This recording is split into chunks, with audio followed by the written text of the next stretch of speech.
যে দেখি বান্দাগুলো কি করে।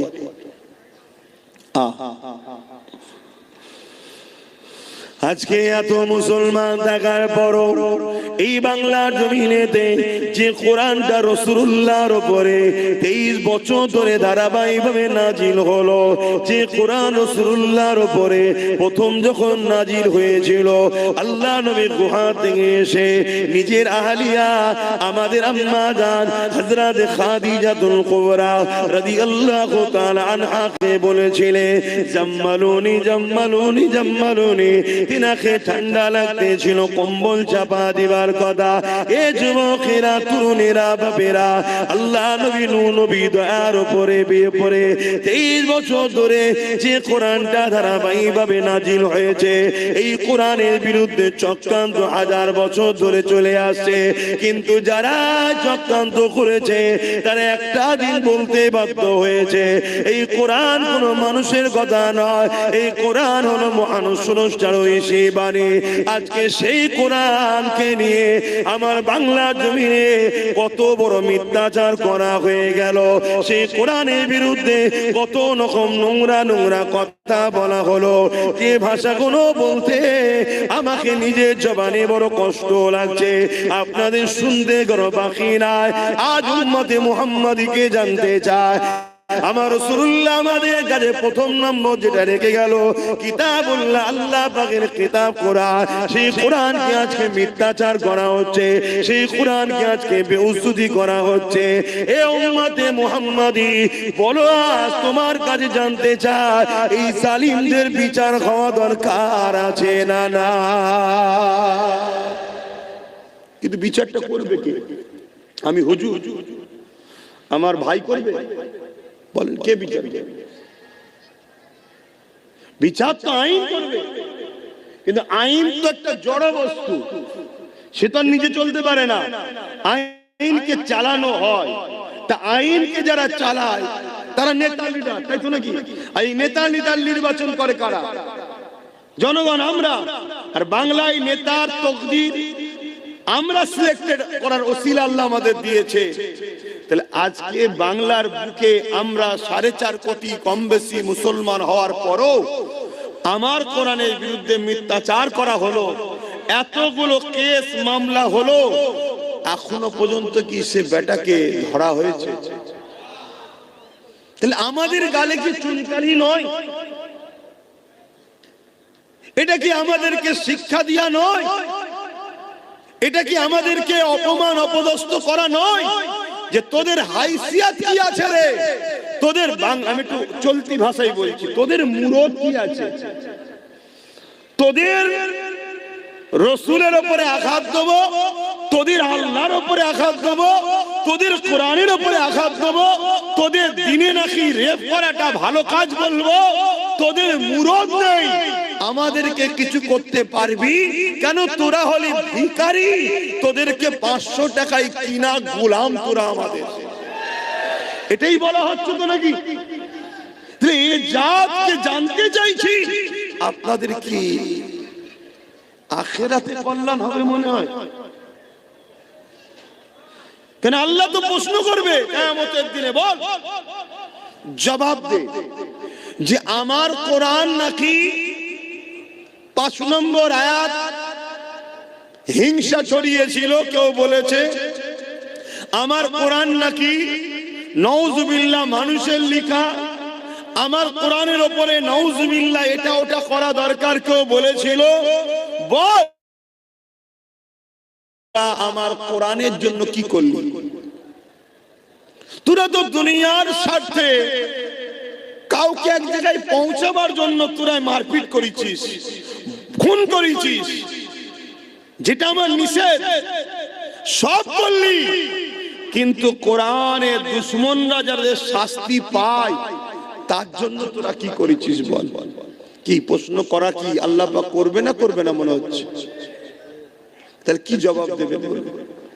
ওয়াজ অনেক হয়েছে ভাই, ওয়াজ করে করে করে করে মানুষের সমাজের হালচাল দেখে আমার এই বয়সেতেই শখ মিটে যাচ্ছে যে আর ওয়াজ করতে ভালো লাগছে না।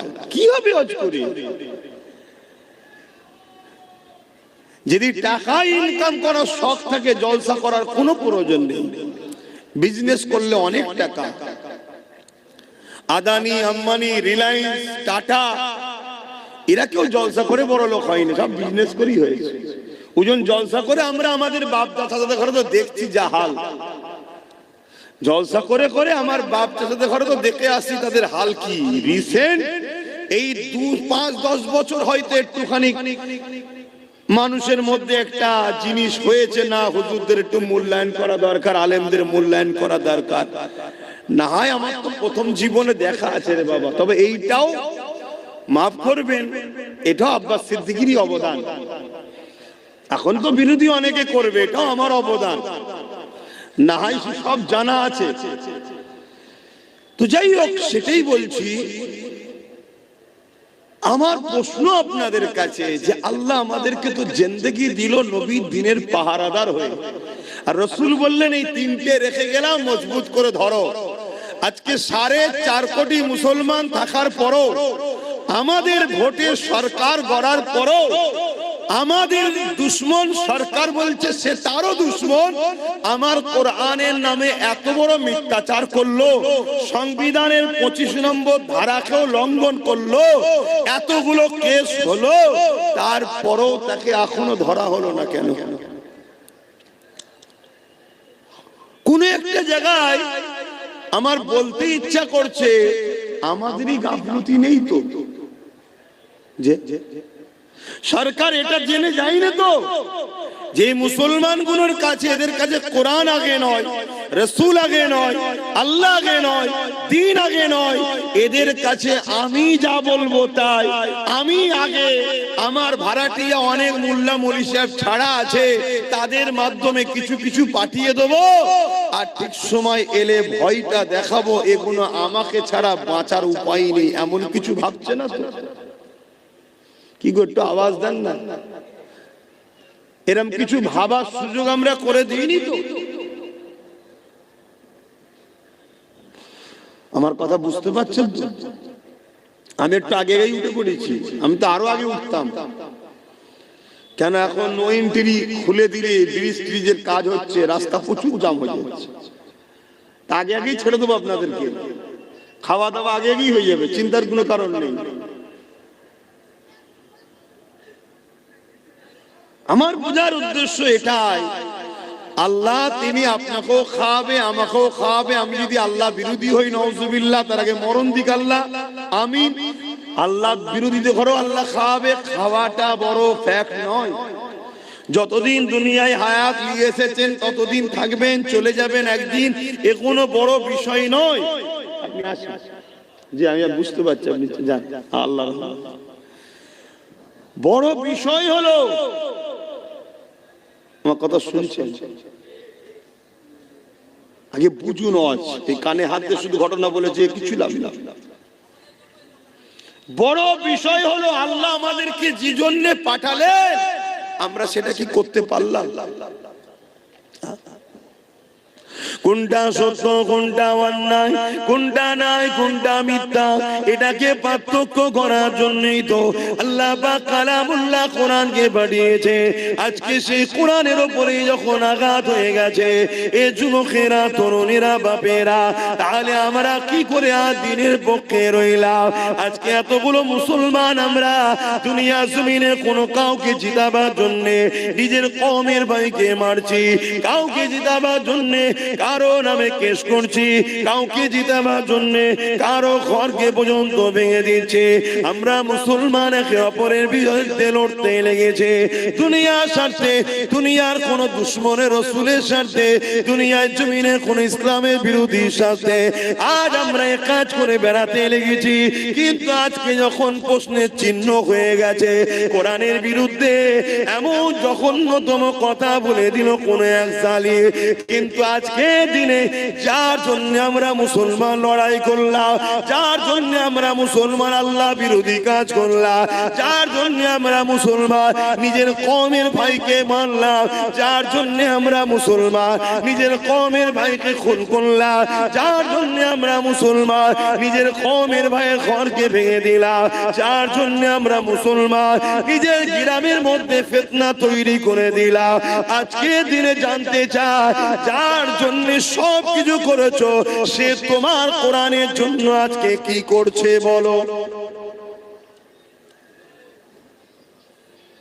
বলো কি করছে? তাহলে কার পিছনে সময় দাও? তাহলে এ থেকে বোঝা যায় যার জন্য এত কিছু করলে সে নিজেও তোমার কোরআনের পক্ষে নয়। আমি মানার কথা বলছি না, মানে সে নিজেও ভেতর থেকে কোরআনেরই দুশমন। আর না হয় এত বড় মিথ্যাচার হলো, এত বড় সংবিধান বিরোধী কথা হলো, সে তো সংবিধানটাকে সামনে রেখেও আইনের আওতায় যেতে পারত, যে সংবিধান বিরোধী কথা হয়েছে কি এইদিকেও তো হাঁটতে পারত। অথচ এই কোরআনের জন্য আল্লাহ রাসূলুল্লাহ কত মার খেয়েছে, এই কোরআনের জন্য আল্লাহ নবী কত অত্যাচারিত হয়েছে, এই কোরআনের জন্য আল্লাহ নবী কত কষ্ট পেয়েছে।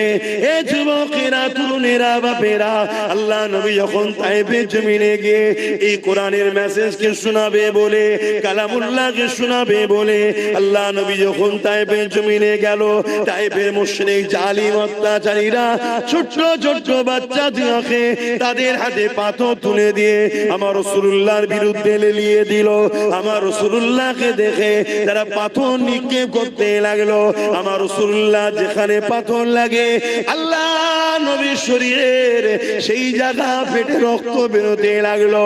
এ উম্মতে মুহাম্মাদি, রাসূলুল্লাহকে প্রেম করা হলো ঈমান, যার দিলে রাসূলুল্লাহর প্রেম নেই তার মধ্যে ঈমান নেই, যার মধ্যে রাসূলুল্লাহর আদব নেই তার মধ্যে ঈমান নাই, ঈমান কোনজার মধ্যে নাই, সে কোনদিন আল্লাহ পাকের জান্নাতে যেতে পারবে না। তাহলে একবার ভেবে দেখো, এই দ্বীনের জন্য রাসূল তায়েফে মার খেয়েছে, এই কোরআনের জন্য রাসূল তায়েফে মার খেয়েছে, এই কালামুল্লাহ প্রচার করতে গিয়ে আল্লাহ নবী তায়েফের জমিনে রক্তাক্ত হয়ে গেছে, এত মা জালিমরা মেরেছে। আল্লাহ নবী অজ্ঞান অচৈতন্য হয়ে তায়েফের জমিনে অজ্ঞানে পড়ে রয়েছে।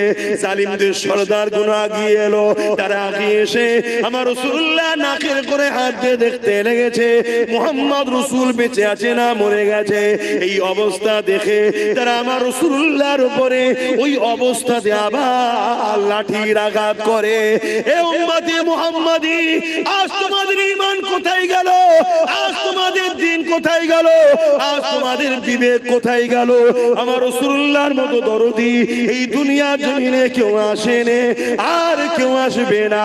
আর দুনিয়ায় যে নেতা নেত্রীর জন্য তুমি এত মারপিট করলে, এত কিছু করলে, যে জমি জায়গার জন্য এত কিছু করলে, এখনো তোমার দুনিয়া তো কাজে লাগবে না, আখিরাত তো কোনো কাজে লাগবে না।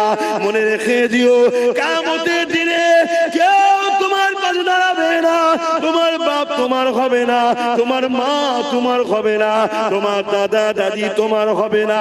অথচ যে রাসূলুল্লাহ তোমার আমার জন্য এই দিনের জন্য এত কষ্ট করলো, সেই রাসূলুল্লাহকে ভুলে গেলে কিয়ামতের দিনে একমাত্র যিনি উম্মতের পক্ষে দাঁড়াবে তিনি হলেন মুহাম্মাদুর রাসূলুল্লাহ। আরো জোরে বলুন সুবহান।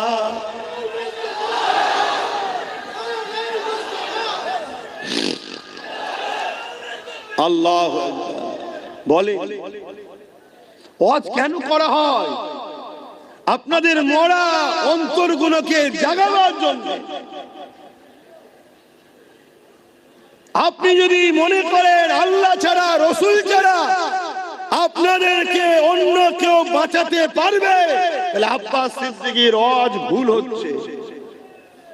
একটু ঘুরে নেন, যখন সালাম পড়ানো হবে এসে বসে খাওয়া দাওয়া করে চলে যাবে।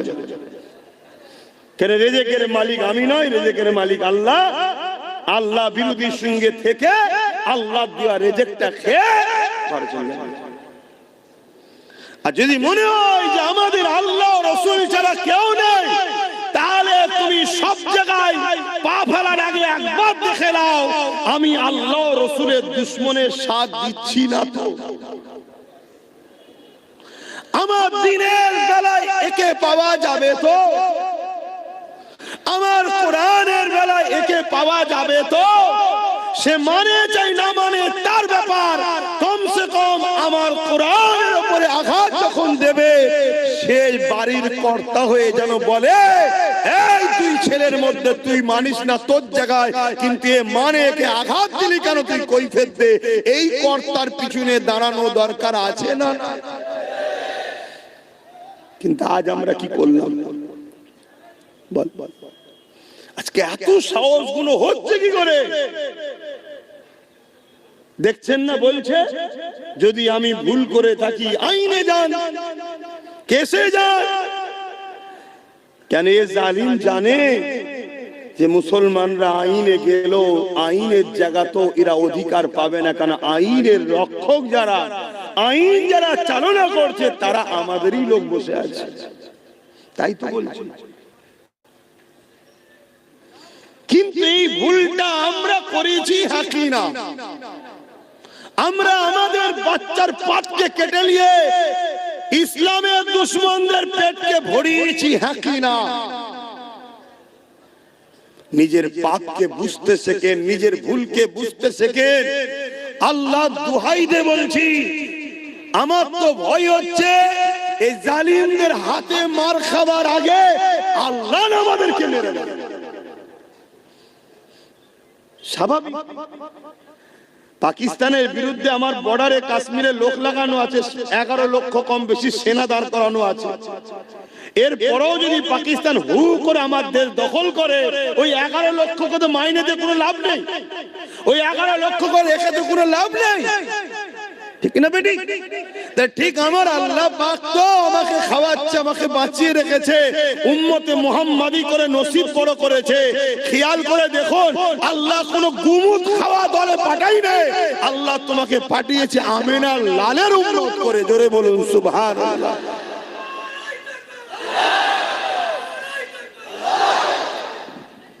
কতটা সৌভাগ্য আল্লাহ তোমার দিয়েছে, কিন্তু তুমি থেকে কোনো কাজ নাই। উপরন্তু তোমার জন্য আচ্ছা আচ্ছা ভালো ভালো লোক লড়াইয়ের ময়দানে গিয়ে ঠিক সময় গিয়ে পিছু হাঁটতে বাধ্য হয়ে যাচ্ছে। কেন? তোমার আমার মতো মুসলিম সেজে কিছু গুন্ডা, কিছু দালালদের জন্য আজ আমরা বারবার পিছিয়ে যাচ্ছি না, যাই না? তাহলে আল্লাহ পাক ছাড় দিয়েছে। আমার তো ভয় হচ্ছে আল্লাহর পক্ষ থেকে মার না এসে যায়, আল্লাহর পক্ষ থেকে শাস্তি না এসে যায় আমাদের উপরে। দেখেন আমার আলোচনা বুঝতে পারছেন কি জানি না, যদি বোঝেন এখনো সময় আছে। আজ কোরআনের বিরুদ্ধে বলেছে, কাল কোরআন ছিঁড়া হবে, পোড়ানো হবে, বেউজ্জতি করা হবে, আরো অনেক কিছু করা হবে। তুমি কিছুই করতে পারবে না আজ যেমন করতে পারোনি। কেন? তোমার হাতে সেই পাওয়ার নেই যে পাওয়ারে ওরা করছে। আমার অজ বুঝছেন তো নাকি? হ্যাঁ, লোক বলবে এই হুজুরটা ওটা ছাড়া কিছু বোঝে না। আমি সত্যিই বলছি, ওটা ছাড়া কিছু বুঝিনি। কেন? ওটা ছাড়া আজকের দিনে আমাদের এক কদম আগানো আজ যাবেও না। পেটের জন্য যদি ওয়াজ করতে আসতাম, তাহলে এসব কথা বলে দুশ্মন তৈরি করার কি দরকার ছিল? যে বাবারা বাবারা বাবারা করে চলে যেতাম। দেখ চ হয়ে গেল কাজ শেষ। এ তো যা হচ্ছে প্রতিটা মোড়ে মোড়ে দুশ্মন তৈরি হচ্ছে। যদি এটার প্রয়োজন না থাকতো তাহলে রাসূলুল্লাহ কেন দোয়া চাইতেন যে আল্লাহ আমাকে আপনি রাজ ক্ষমতাও দেন? মদিনায় গিয়ে নবী রাষ্ট্র কায়েম করলেন, রাষ্ট্র প্রধানও তৈরি হলেন। কেন? কিছু মাথায় ঢুকছে? বোঝো। আর যদি না বোঝো, যেদিন আল্লাহ বুঝাতে শুরু করবে সেদিন কিন্তু আর রেহাই পাবে না। আমাদের আল্লাহ তো রাসূলের ওয়ারিস করে চাল, উলামা ওয়ারাসাতুল আম্বিয়া। রাসূলের ওয়ারিস করেছে আমাদেরকে, তোমাদেরকে দিন বুঝাবার জন্য। চোখের সামনে দিনের মতো সত্য জিনিস দেখতে পাচ্ছি যে পৃথিবীর বুকে সর্বকালের সর্বশ্রেষ্ঠ আসমানি কিতাব কোরআনের মোকাবেলায় আজকের দিনে কোনো কিতাব দাঁড়াতে পারেনি আর পারবে না। আমি কোনো কিতাবকে ছোট করছি না, কিন্তু সত্যটা বলছি। আমেরিকায় যখন কম্পিউটার আবিষ্কার হয়, ওই কম্পিউটার উপরে প্রত্যেকটা ধর্মের ধর্মগ্রন্থকে রাখা হচ্ছে, সবটা বলছে রং রং রং। আর কোরআন যখন দেওয়া হয়, গ্রিন লাইট জ্বলে উঠেছে, আগের গুলো লাল লাইট রং, গ্রিন লাইট জ্বলে উঠেছে অর্থাৎ রাইট। জোরে বলুন সুবহানাল্লাহ। আজকে যে কোরআনকে নিয়ে আমেরিকা রিসার্চ করছে, যে কোরআনকে নিয়ে ব্রিটেন রিসার্চ করছে, যে কোরআনকে নিয়ে সাউথ আফ্রিকা রিসার্চ করছে, ফ্রান্স রিসার্চ করছে, আমার ভারতবর্ষে কোটি কোটি টাকা খরচ করে রিসার্চ হচ্ছে। যে কোরআনকে নিয়ে রিসার্চ করতে করতে করতে করতে পৃথিবী বিখ্যাত ধর্মগুরুগুলো পর্যন্ত ইমানের কালেমা পড়ে কোরআনের প্রেমিক হচ্ছে। জোরে বলুন সুবহানাল্লাহ।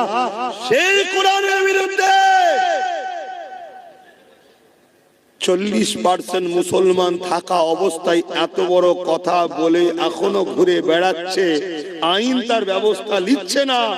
এ থেকে বুঝতে কি আমাদের বাকি যে বলছে সেও কোরআনের দুশমন, যার হাতে ক্ষমতা আছে সে কোরআনের দুশমন নয়?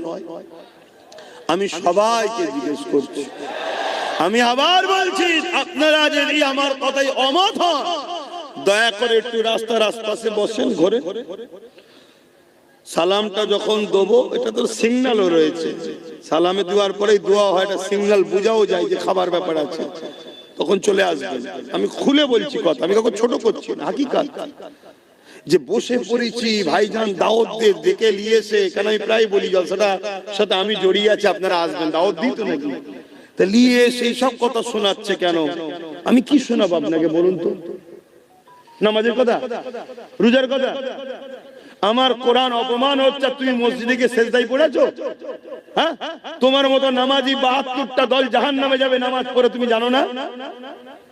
আজকে কত নামাজি দল আছে, কত রোজাদারের দল আছে, হ্যাঁ, তাদের মুখে কোনো কথাও নেই, এত বড় কথা হয়ে গেল, এখনো কোনো প্রতিবাদ নেই। এ থেকে তো বুঝে নিতে হবে যে রাসূলুল্লাহ বলেছে আমার উম্মতের মধ্যে 73 দলে বিভক্ত হবে, 72টা দল জাহান্নামে যাবে, একটা জান্নাতে থাকবে। 72 দলেই নামাজ রোজা, 73 দলেই নামাজ রোজা, হজ যাকাত দাড়ি টুপি সব থাকবে, এরপরও জাহান্নামে যাবে। কেন? তাদের অন্তরে ঈমান থাকবে না। যার অন্তরে কোরআনের পক্ষে প্রেম নেই, কোরআনের নিয়ে এত বড় কথা হচ্ছে, দুটো কথা বলার যার সময় নেই কোরআনের পক্ষে, এবং কোরআনের দুশমনদের ঘরে উম্মতে মুহাম্মাদীকে চিনাবার যাদের সময় নেই, তারা কিসের ঈমানদার? তাদের কিসের নামাজ? তাদের কিসের রোজা? তারা কিসের সমাজের স্কলার?